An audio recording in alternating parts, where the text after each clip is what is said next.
नमस्कार, आप देख रहे हैं फैटी क्लास और मैं हूं सियास।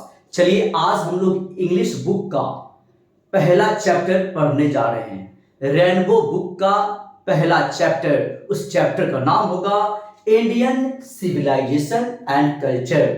मीन्स क्या? भारतीय सभ्यता और संस्कृति। पहला चैप्टर आपका 12th का इंग्लिश का आज स्टार्ट होने जा रहा है। अच्छा, एक बात बताइए, किताब से अगर आप पढ़ते हैं ये चैप्टर तो कम से कम 5 पेज में होगा वो चैप्टर, 5 पेज मिलाकर दोनों साइड, ठीक है। किसी में 6 भी रहता है, किसी में 4 भी रहता है। तो उतना पढ़ने के बाद जाकर एक चैप्टर आपका कंप्लीट होता है, ठीक है। तो अभी क्या है कि उतना आप लोग के पास टाइम नहीं। इंग्लिश में कितना चैप्टर होगा आपका? कम से कम 21 चैप्टर होगा, ठीक है। और हिंदी में 26 चैप्टर है। तो उतना पढ़ना, उसके बाद केमिस्ट्री है, फिजिक्स है, किसी का मैथ है, किसी का बायो है, किसी का आर्ट्स है, आर्ट्स में हिस्ट्री है, ज्योग्राफी है, इकोनॉमिक्स है, किसी का कॉमर्स है। उतना कैसे पढ़िएगा, ठीक है। तो हम एक वीडियो में पूरा चैप्टर का जितना भी मेन पॉइंट होगा ना, उस सब मैं कवर करूंगा, सब आपको बता दूंगा। और यही एग्जाम में अगर लिख देंगे पूरा को तो ये आपका समरी हो जाएगा और यहीं से ऑब्जेक्टिव भी आता है। तो कितना अच्छा है आपके लिए, है ना? अच्छा कि एक ही, मतलब एक ही बोर्ड मैंने लिखा है, ऐसा नहीं कि 2 बोर्ड लिखा है, मैंने 2 बार लिखा है, एक बार में कंप्लीट। तो आपके लिए अच्छा भी रहेगा, ठीक है। तो चलिए कलम लीजिए, कॉपी लीजिए और तैयार हो जाइए, ठीक है। लिखा गया है, बोल क्या रहा है? अच्छा, 1 मिनट। चैप्टर का नाम क्या है? Indian civilisation and culture. कौन लिखे हैं? महात्मा गांधी। और जहां भी महात्मा गांधी जी का नाम आएगा वहां एक देशभक्ति गाना तो ऑटोमेटिक होगा, ठीक है। गाना सुन लीजिए आप लोग। अब आप सुनेंगे इतिहास की आवाज में। जहां डाल डाल पर सोने की चिड़िया करती है बसेरा, वो भारत देश है मेरा। जहां सत्य अहिंसा और धर्म का पग पग लगता डेरा, वो भारत देश है मेरा। किसी नगर पे, किसी द्वार पे कोई न ताला डाले, कोई न ताला डाले। जहां सूरज सबसे पहले आके डाले अपना फेरा, वो भारत देश का मेरा। चलिए फिलहाल अभी आपका चैप्टर है, लिखा है this essay Indian civilisation and culture has been written by Mahatma Gandhi. पहला नंबर बात आप ये समझ लीजिए, दिस एसे, ये चैप्टर जो है आपका एसे है। क्या है? एसे है। और वो एसे का नाम क्या है? तो इंडियन सिविलाइजेशन एंड कल्चर। तो जो भी चैप्टर का नाम होता है ना, उसको इन्वर्टेड कॉमा के अंदर में लिखा जाता है। चाहे कोई भी चैप्टर का नाम हो, है ना, उसको कभी भी इन्वर्टेड कॉमा के अंदर में लिखते हैं, ठीक है। तो ये आपका चैप्टर का नाम हो गया, has been written by Mahatma Gandhi. Complete, एक लाइन। अब आगे, Gandhi ji was known as Bapu और father of the nation and a spiritual leader. Gandhi ji जो है वो बापू कहे जाते हैं, ठीक है, बापू कहते हैं उनको हम लोग। और फादर ऑफ द नेशन, राष्ट्र पिता भी कहते हैं। And a spiritual leader, spiritual leader का मतलब होता है आध्यात्मिक नेता, वैसा नेता जिसको अपने बारे में नहीं सोचना है ना, गरीब के बारे में सोचना है, जो कि आपके आत्मा से जुड़ा हो, जो नेता, है ना, जो नेता आपके आत्मा से जुड़ा हो, जो नेता आपके बारे में सोचता हो, आपके बच्चों के बारे में सोचता हो, आपके स्वास्थ्य के बारे में सोचता हो, आपके स्कूल के बारे में सोचता हो, आपके बच्चों के बारे में, ठीक है। आप बीमार पड़ेंगे तो क्या करना है, ठीक है। तो ऐसे लीडर को क्या बोलते हैं? स्पिरिचुअल लीडर, ठीक है। अभी नेता लोग क्या है, रोड बन रहा है, उसमें से मान लीजिए 50 लाख का फंड आया तो उसमें से 20 लाख रुपए लिए जाए, तो उसको स्पिरिचुअल लीडर नहीं बोलेंगे, सिर्फ लीडर बोलेंगे, स्पिरिचुअल नहीं हो सकते हैं। गेहूं बटने के लिए आ रहा है, ठीक है, उसमें से इतना क्विंटल गेहूं गाय पहले, ठीक है, कितना टन गेहूं पहले ही गाय, तो उसको हम स्पिरिचुअल नहीं बोल सकते हैं, ठीक है। स्पिरिचुअल का मतलब है जो कि अपने बारे में न सोचकर आपके बारे में सोचे, ठीक है। He had two main weapons, truth and non-violence. उनके पास 2 मुख्य हथियार था। हथियार का मतलब नहीं है कि गांधी जी भाला बंदूक लेके चलते थे, वो लाठी भी लेके चलते थे ना, तो लाठी से मारते नहीं थे, लाठी सहारा के लेके चलते, सहारा के लिए, ठीक है। लाठी से ही नहीं कि किसी को अंग्रेज को मार देना है, ठीक है।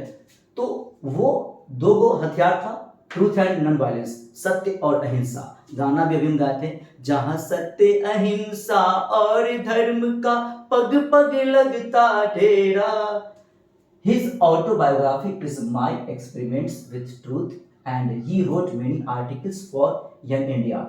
देखिए उनका एक ऑटोबायोग्राफी था। ऑटो का मतलब होता है खुद, बायोग्राफी का मतलब जीवनी। जो खुद से जीवनी लिखकर मर जाए और उनके बारे में जो आप पढ़ रहे हैं उसको क्या बोलेंगे? ऑटोबायोग्राफी। और मेरे बारे में अगर आप लिखेगा, हम मर गए और मेरे बारे में आपने लिखा तो उसको सिर्फ बायोग्राफी बोलेंगे। और अपने बारे में अपने लिख दिए और हम मर गए और मेरा जो किताब जो पढ़ेगा वो क्या होगा? मेरा ऑटोबायोग्राफी। क्योंकि ऑटो का मतलब होता है खुद से लिखा हुआ। ठीक है, तो उनका खुद से लिखा हुआ एक किताब का नाम है, क्या बोलिएगा? My experiments with truth. नाम याद कर लीजिए, माई एक्सपेरिमेंट्स विथ ट्रूथ। इनका लिखा हुआ खुद से था, ऑटोबायोग्राफी। याद हुआ कि नहीं हुआ? हुआ नहीं याद? और बहुत सारे आर्टिकल्स लिखे थे, बहुत सारे वो आर्टिकल्स भी लिखे थे यंग इंडिया के लिए। किसके लिए? यंग इंडिया के लिए। ठीक है, ये भी याद रखिएगा। In this essay Gandhi ji says that Indian civilization is better than western civilization. ये चैप्टर में गांधी जी कहते हैं कि भारतीय सभ्यता जो है अच्छा है, किससे? पश्चिमी सभ्यता से। Indian civilization is better than western civilization. ठीक है, भारतीय सभ्यता जो है वो अच्छा है, किससे? वेस्टर्न सभ्यता से, है ना, पश्चिमी सभ्यता से। He says that Rome, Greece, Japan, China went. वह कहते हैं Rome, Greece, Japan, China went, सब चले गए, सब खत्म हो गया। ठीक है, उनका कहना है कि जापान, चीन, ग्रीस, है ना, रोम, ये सब खत्म हो गया। गो का वीटू क्या होता है? वेंट। वेंट मतलब जाना, सब चला गया, सब खत्म हो गया। ठीक है, आगे देखिएगा। And might of the Pharaohs was broken. और फराहोस जो है, फराहोस किसको बोला जाता है? इटली के शासक को, इटली के राजा को क्या बोलते हैं? फराहोस। तो माइट ऑफ द फराहोस, फराहोस का जो शक्ति जो होता है, ताकत जो होता है, वो भी ब्रोकन हो गया, वो भी खत्म हो गया। ठीक है, where is the Italy of गिवॉन? ठीक है, मतलब गिवॉन, इटली में एक गिवॉन नाम का एक बहुत बड़ा राइटर रहते थे। गिवॉन, क्या नाम था? गिवॉन, इटली का। उस सब कहां चला गया पता ही नहीं चल रहा है। ठीक है, India remains immovable and that is her glory. ठीक, इंडिया अभी भी अडिग है और यही क्या है? इसकी सुंदरता है। इंडिया अभी भी वैसा है, भारत अभी वैसा है। भारत में बहुत धन के लोग रहते हैं, बहुत सारे पर्व होते हैं। ठीक है, तरह तरह की भाषाएं बोली जाती है, अभी भी भारत वही है। ठीक है, this is the sheet anchor of our hope. और यह क्या है? हमारे उम्मीदों का क्या है? एक सुरक्षा है ना। हमारे उम्मीदों का क्या है? सीट एंकर है। सीट एंकर का मतलब होता है सुरक्षा। सुरक्षा है। हम लोग पहले भी मनाते थे पर्व, हम लोग पहले भी दिवाली मनाते थे, आज भी मनाते हैं। पहले भी छठ मनाते थे, आज भी छठ मनाते हैं। पहले भी हम लोग मनाते थे दुर्गा पूजा, आज भी मनाते हैं और धूमधाम से मनाते हैं। पहले भी ईद मनाते थे, आज भी ईद मनाते हैं। हम लोग क्या है? हम सुरक्षित हैं, हम लोग का पर्व खत्म नहीं हुआ है। लेकिन चाइना, जापान, ग्रीस, रोम, ये लोग का सभ्यता है ना, खत्म हो गया। ठीक है, आगे देखिएगा। Civilization means good conduct for the Gujarati. सभ्यता का मतलब होता है, ठीक है, गुजराती के लिए गुड कंडक्ट मतलब अच्छा आचरण। मतलब सभ्यता का मतलब होता है, गुजराती के भाषा में क्या होता है? गुड कंडक्ट मतलब अच्छा आचरण। मतलब सभ्यता बोले ना तो मतलब आप में अच्छा आचरण होगा। ये गुजराती के लिए ये सेंटेंस आया है। ठीक है, सभ्यता का मतलब अच्छा आचरण, good conduct for the Gujarati. ठीक है, इधर कंप्लीट हो गया। आते हैं, mind is the restless bird, the more it gets the more it wants. Gandhi ji का कहना है कि मस्तिष्क जो है, माइंड जो हम लोग का है, माइंड जो है एक बेचैन चिड़िया का नाम है, रेस्टलेस बर्ड है। द मोर इट गेट्स, है ना, द मोर इट गेट्स, जितना ही इसे मिलता है, द मोर इट वांट्स, इसको और चाहिए। जितना इसको मिल रहा है ना, अब और चाहिए। अब फिर भी कहेगा कि हम खुश नहीं है, हम सेटिस्फाइड नहीं है। जितना इसको मिलेगा ना, उसको और चाहिए। सपोज करिए कि आपको मान लीजिए कि बहुत मन में होगा कि हमको मंथली सैलरी कोई काम के लिए अगर 20,000 मिलता ना तो मजा आ जाता। चलिए 20,000 को मैंने दिया। अब आप सोच रहे हैं कि यार 20,000 कुछ नहीं होता, 30,000 में से मिलना चाहिए। 30,000 तो मोबाइल भी लेते। ठीक है, चलिए मैंने 30,000 रुपये आपको दिया। अब 30,000 रुपये आपको मिल रहा है, अब क्या सोच रहे हैं? 30,000 कुछ नहीं होगा, 50,000 होता ना, देखो गाड़ी बढ़िया सब बाइक क्यों ले लेते हैं। चलिए 50,000 मैंने आपको दिया, अब आप सोच रहे कि ये स्प्लेंडर से क्या होगा, कम से कम रहना चाहिए, है ना, एफजेड केटीएम गाड़ी ये सब रहना चाहिए, ठीक है, 2 लाख वाला गाड़ी, है ना, तो कम से कम सैलरी 1 लाख होना चाहिए। चलिए 1 लाख ही मैंने दिया, अब आप सोचिएगा कि एक घर होना चाहिए बड़ा सा, जिसमें पुट्टी उट्टी बड़ा होना चाहिए, है ना। 2 लाख दिया, 5 लाख दिया, कभी भी आप खुश नहीं होंगे, जितना मिलेगा आपको और चाहिए। देखते हैं किसी को, कोई मोबाइल लेता है, कहता है कि इतना इसमें रैम है, बहुत बढ़िया मोबाइल है, और जब ले लेता है कहता है कि कैमरे इसका खराब, कैमरा उतना पावरफुल नहीं, फिर वो अपने बोलेगा ई मॉडल है ना कंपनी का, इसका कैमरा बहुत अच्छा है, और जब ले लेगा जा इसका रैम में कम था, अब कैमरा भी ठीक है, रैम भी ठीक है, तो मुझे क्या है मोबाइल का थोड़ा सा लुक अच्छा नहीं है। अरे सबका लुक ठीक है, तुम्हारा दिमाग खराब है।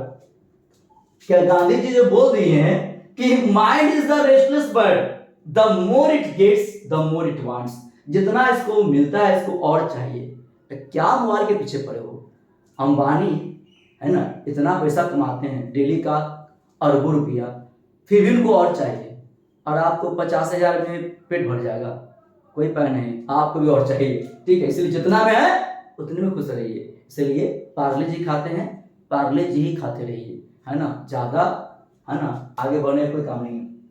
आवर एंसेस्टर्स फॉर फादर्स, देखिए एंसेस्टर्स का मतलब होता है पूर्वज, दादा परदादा, फॉर फादर्स का मतलब होता है दादा परदादा।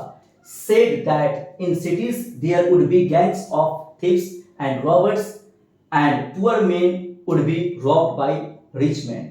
बोल रहे हैं दादाजी, पूर्वज हमारे बोल रहे हैं कि शहरों में, है ना, गैंग होता है, चोरों का, डाकुओं का, चोरों का, डाकुओं का गैंग होता है, जो कि पुअर मैन को, गरीब लोग को लूटते हैं। कौन? रिच मैन, अमीर लोग लूटते हैं, शोषण करते हैं, उससे काम करवाते हैं, कंपनी में कम पैसा देते हैं, फैक्ट्री में काम करवाते हैं, कोयला के फैक्ट्री में काम करवाते हैं, लोहा के फैक्ट्री में काम करवाते हैं और पैसा कम देते हैं, मार्केटिंग करवाते हैं, पैसा कम देते हैं, ठीक है। They said that kings and their sword were inferior to the swords of ethics.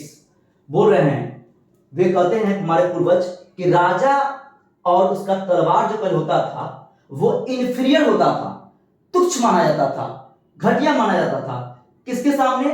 तो एथिक्स के तलवार के सामने, स्वर्ड्स ऑफ एथिक्स, नीति शास्त्र के तलवार के सामने। कहने का मतलब है राजा का जो तलवार जो है, राजा का जो तलवार है ये कम वैल्यू देगा, किसके सामने? नीति शास्त्र, एक ऋषि का, एक मुनि का एक नीति होता है, नीति शास्त्र होता है, ज्ञान होता है, ज्ञान के तलवार के सामने ये जो तलवार जो है ना, आपका जो तलवार राजा का एकदम बेकार है, ये कहना चाह रहे हैं, ठीक है।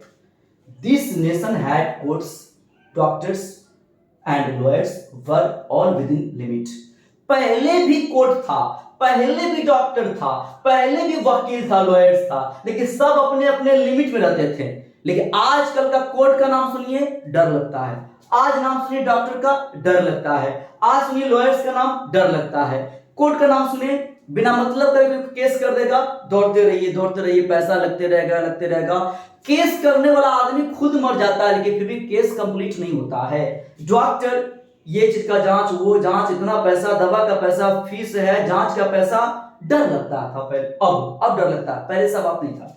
लॉयर्स, वकील, है ना, तारीख पे तारीख, वो चाहेंगे तो 2 डेट में खत्म कर सकते हैं केस को, लेकिन दौड़ते रहिए, पैसा फीस भरते रहिए, ठीक है। तो अब डर लगता है, पहले भी था, है ना, वकील ये लोग, ये पहले ये लोग ऐसा नहीं करते थे, आपके घर पर पहुंच के बोलते थे कि हाँ आपको ये काम करवाना है, अब जाइए, दौड़ते रहिए, उनके लिए सब्जी ले जाइए, उनके लिए फल ले जाइए, उनको पैसा दीजिए, फिर भी आप दौड़ते रहिए।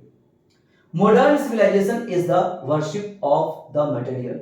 बोल रहा है आधुनिक जो सभ्यता है वो एक पूजा है भौतिकवाद का, मटेरियल का, ठीक है, भौतिक चीजों का क्या है? पूजा है। मॉडर्न सिविलाइजेशन क्या है?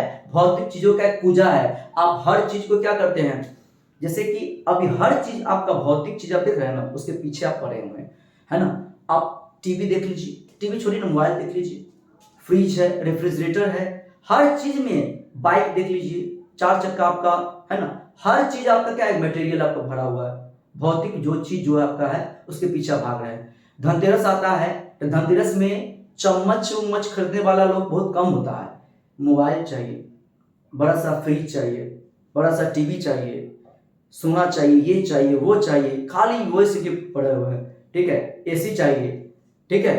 हर बात में आपको चाहिए भौतिक चीज, मोबाइल से लेकर मसाला पीसने वाला जो होता है मशीन, खाली वही चीज आपको चाहिए। तो वही बोल रहे हैं कि अब modern civilization is the worship of the material, ठीक है। भौतिक चीजों का क्या है, पूजा है आधुनिक सभ्यता, ठीक है। Gandhi ji says that European civilisation is suited for the Europeans but it will mean ruin for India if we endeavor to copy it। बोल रहा है गांधी जी कि यूरोपियन सभ्यता ऐसा नहीं कि बुरा है, वो ठीक है, लेकिन वो सूट करेगा फॉर द यूरोपियंस। यूरोप का जो सभ्यता है यूरोप के लोगों पर सूट करेगा, but it will mean ruin for India, लेकिन यह एक बर्बादी होगा भारत के लिए if we endeavor to copy it, अगर इसको हम कॉपी करने का प्रयास करेंगे, नकल करने का प्रयास करेंगे तो इंडिया के लिए बर्बादी वाला बात हो जाएगा, ठीक है। कॉपी नहीं करना है, यूरोपियन जो सभ्यता है वहां के लोगों के लिए ठीक है, उसको कॉपी हम लोग करेंगे तो हम लोग बर्बाद हो जाएंगे। अब मान लीजिए कि चाइना हो गया, अमेरिका हो गया, वहां के दादी लोग जींस पहनती है और टी शर्ट पहनती है और ऐसा वाला हैट लगाती है। हम लोग की दादी अगर ऐसा हैट लगा लेगी और जींस पहन लेगी, टी शर्ट पहन लेगी, तो पहले तो गांव वाला तो बाद में हंसेगा, पहले आप लोग हंसेगा, दादी क्या दिमाग खराब हो गया है आज, पहले हम लोग हंस देंगे पहले घरे में, ठीक है। तो यहाँ अब नहीं चलेगा, लेकिन यही दादी अगर वही दादी अगर अमेरिका में अगर है अब वहां पहन रही तो कोई दिक्कत नहीं। अब वहां दादी सब साड़ी पहन लेगी, साड़ी से पहन के अदाते फंसा लेंगे चला, तो वो सब हंसेगा, क्योंकि वो लोग को जान रहा है जीन्स टी शर्ट पहनना, यहाँ तो पहनना है नहीं दादी लोगों को, ठीक है। तो वही चीज है, जो जिस पर है वहां पर सूट करता है, यहाँ पर सूट नहीं करेगा, ठीक है। A certain degree of physical harmony and comfort is necessary, but above a certain level it becomes a hindrance instead of help। बोल रहा है एक सर्टेन लेवल पर, एक हद तक जो है फिजिकल तालमेल जो है ना, आराम जरूरी है। एक हद तक आराम जो है शरीर का जो है ना जरूरी है, एक हद तक एक लिमिट होना चाहिए, एक हद तक शरीर का आराम भी जरूरी है। आप क्या समझते हैं खाली काम करते रहे, खाली पढ़ाती रहे? नहीं, एक हद तक जरूरी है। But above a certain level it, लेकिन यह एक निश्चित लेवल से अगर ये ऊपर चला जाएगा तो बिकम्स अ हिंड्रेंस, ये बाधा हो जाएगा, एक रुकावट हो जाएगा। Instead of help, instead of help मतलब मदद के बजाय जो है एक रुकावट हो जाएगा। मतलब ज्यादा आप रेस्ट कर रहे हैं तो वो आपका शरीर के हेल्प के बजाय है ना एक रुकावट हो जाएगा, एक बाधा हो जाएगा। मतलब शरीर को है आराम देना जरूरी है, लेकिन एक हद तक ज्यादा दीजिएगा तो ये मदद के बजाय है ना एक बाधा हो जाएगा, एक बेकार सा चीज हो जाएगा, ठीक है। शरीर बेकार कर सकता है, ठीक है। तो चलिए सबसे पहले इसका स्क्रीनशॉट लिया जाए, देखा जाए। चलिए तो आज का क्लास कैसा लगा कमेंट में जरूर बताएंगे। मैंने पूरा पॉइंट कवर किया है इस चैप्टर का, तो आप बिल्कुल कमेंट करके बताना नहीं भूलेंगे कि ये चैप्टर, ये क्लास आज का आपको कैसा लगा, और वीडियो को शेयर आप जरूर करेंगे। तो आज इतना ही, थैंक यू सो मच।